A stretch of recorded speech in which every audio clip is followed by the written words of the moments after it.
Hello everyone and welcome to The Charge, your source for all things collegiate esports. Alongside my co-host Bearlight, I'm Box Turtle. On today's show, we are covering the completion of the CSL regular season, as well as highlighting an awesome college program in our network.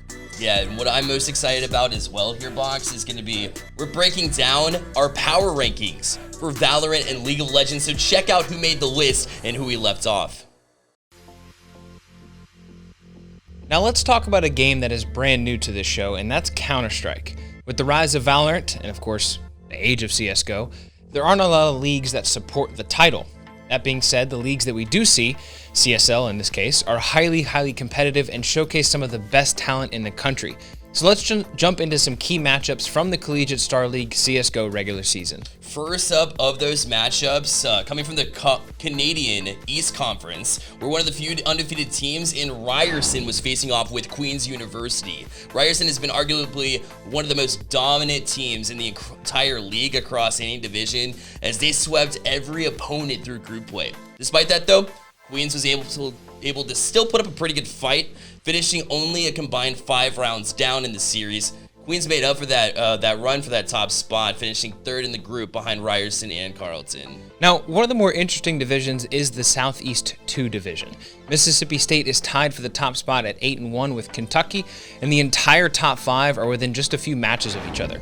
MSU faced off against the number 5 team Randolph-Macon in a match that could have put both teams tied for the 3 seed, but MSU was able to take the sweep with a plus 13 round differential, so super dominant performance, and a win for a team so close in record to RMC, but behind their IGL Tommy, I believe it is. They finish in a top spot and are set up nicely for the playoffs. Yeah, and as we gear up for that CSL playoffs as well for CSGO, it's worth mentioning some other teams that we have our eye on moving in that could be serious contenders. Illinois at Chicago sits at 10-0 on top of the Midwest 1 division, where there are also 3 other teams with 7 wins or more. Coming out of the top division sets them up arguably for the best chance at a run through the playoffs. With wins over Miami, Ohio, and Davenport, they seem to have faced the bulk of their challenges earlier in the season. We're also closely watching other undefeated teams in Michigan State, UT Austin, California at San Diego, and Rochester Institute of Technology. The CSL playoffs for CSGO are shaping up to be a highly competitive contest. We are really looking forward to seeing what happens. Stay tuned in the future for us to cover which team comes out on top.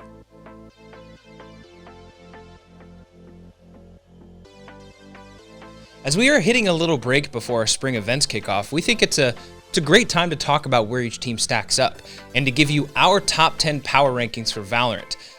After its release in 2020, Riot has seen pretty steady growth in the competitive space. Colleges are pulling from FPS talent in games like CSGO and Overwatch to build championship rosters.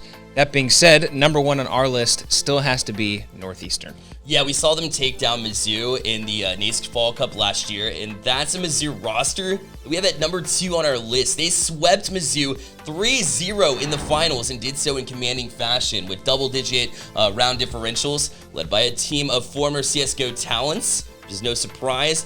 They also finished top of their group in the Collegiate Valorant Conference with an undefeated record. Not to mention, finishing the CSL regular season with a 10-0 record, we are absolutely watching for what this team does moving forward. They have that top spot for now, but with teams like Colorado Boulder and Oregon State showing their talents, Northeastern is going to have to stay on top of their game in order to stay there. Yeah, speaking of, Oregon State is a team that seemingly came out of nowhere and impressed us quite a bit. They've been flying through CSL group stage, currently at 8-2 in their group, and they took the first place finish in the first ever Conference 1 Valorant tournament, taking down 8th-ranked Rutgers in the final. They took home that grand prize. We are putting them at number 3 on our list for now because of some top finishes, but also some serious consistency in their performances. Yeah, and then the last team that I want to talk about that we should go over here, Box, has got to be the University of Houston. When you're making this list, I argue that they should be a little bit higher than the 6th spot, but without a doubt, they deserve a spot in the top 10. They took home a 3rd place finish in the Collegiate Valorant Conference, a top 10 finish in Conference 1, and are currently sitting at a massive 10-0 in the Southwest Division of CSL. We have seen them take down teams like Penn State. We've seen them take down teams like Arizona State, FIU, with a few more top placements under their belt and maybe a championship, maybe even a championship or two, they have every chance to move up our list. No, they definitely do. We'll have our eye on them for sure. But Valorant is one of the fastest growing esports right now, and we are getting ready for several major competitions to take place this spring. So keep a lookout as we will continue to update this list.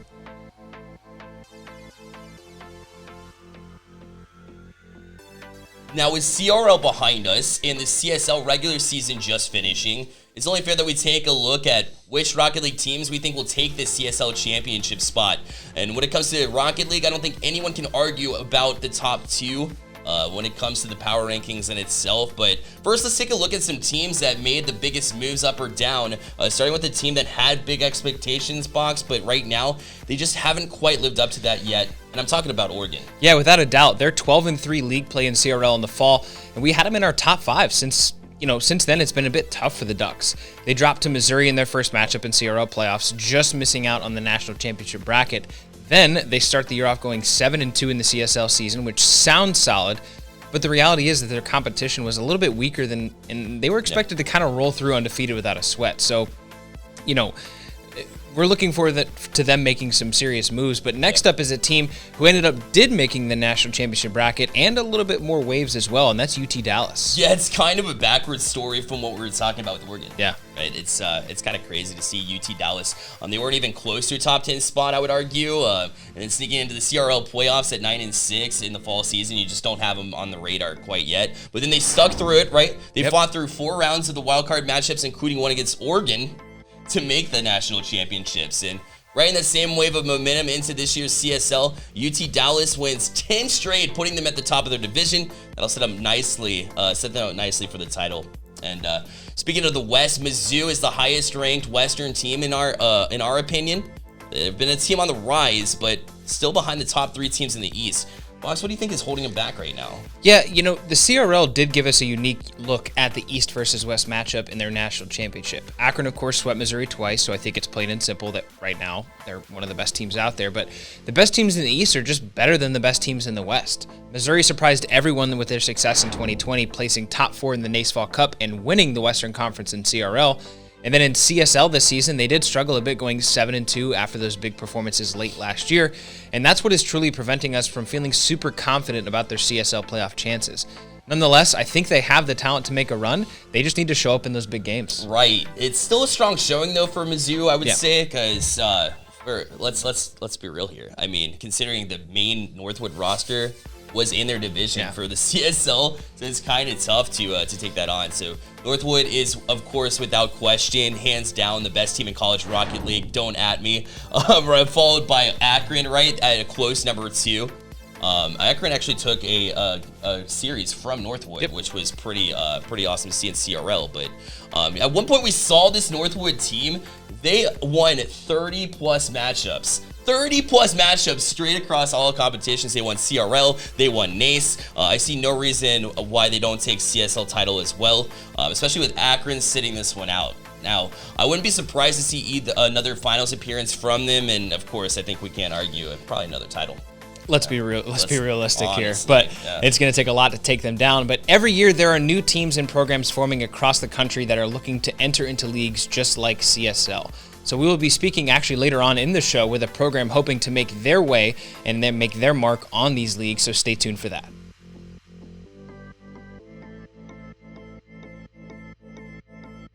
So back in October, a coaches poll was released by eFuse highlighting the top 10 League of Legends programs in the scene. And it's considered by most viewers out there and the most trusted poll on the topic. Purdue didn't receive a vote in that poll.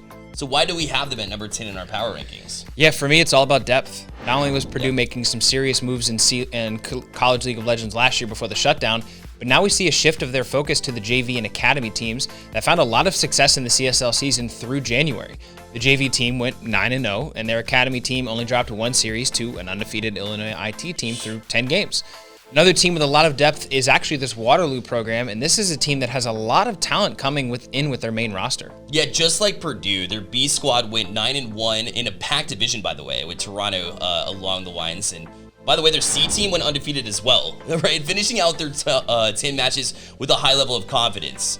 with this type of depth, Waterloo will be in the conversation for a long time. Reason they're as high as number 6 and Purdue's not. Well, Waterloo's main roster is playing at such a competitive level already as it is. 6-0 in CLOL, again, back in 2020, and undefeated in the East with teams like Harrisburg and Toronto. They won't quite sneak into our top 3, but I think we all know why. Those top 3 are pretty stacked. Yeah, it was really tough to come up with the order of what the top 3 teams was going to look like. They dominate the College League of Legends scene. And if we could even come up with a weakness of these 3 teams, I mean, not winning as many titles would be why Columbia College is considered number 3. But right. The Harrisburg Invitational is really where we could make a call on which 2 teams deserve the number 1 and number 2 spot. Both of Maryville's rosters appeared in the finals in a tournament where Harrisburg played 2 rosters as well. And for that reason alone, Maryville takes the number 1 spot over Harrisburg in our power rankings. But we are going to take you live to an interview right now that we had with a collegiate program in our network, so stay tuned.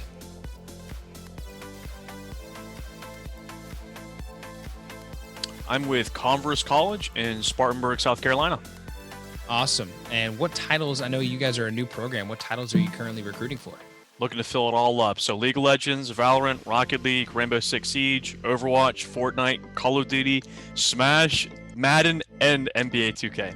It's not enough games. I think you need a few more. I need to add a couple more to the list. So why should students be interested in your school? Why should they go to your program? So I think 3 big reasons.